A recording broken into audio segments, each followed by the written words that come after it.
Parcel আসা তো আর বন্ধ হচ্ছে না। একের পর এক পার্সেল কিন্তু এসেই যাচ্ছে। তো আজকেও একটা পার্সেল এসছে।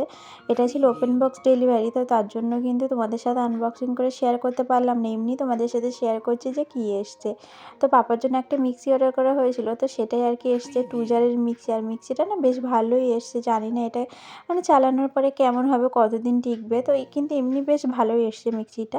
আর প্রত্যেকটা মেয়েরই কিন্তু স্বপ্ন থাকে যে তার সংসারে টুকটুক করে কিন্তু প্রত্যেকটা জিনিসই হবে। তো আমার সংসারে তো সমস্ত কিছুই আছে। তারপরে আমি চেয়েছিলাম যে পাপার জন্য সমস্ত কিছু আর কি আলাদা করে করতে। তো তাই জন্য কিন্তু মিক্সিটাও আর কি কিনে নিয়েছি। আর এই যে ছিদ্র ছিদ্র যে ঢাকনটা, এটা যে কেন দিয়েছে আমি না বুঝতেই পারছি না। তো তোমরা যদি কেউ জেনে থাকো তো অবশ্যই কিন্তু কমেন্ট করে জানিও।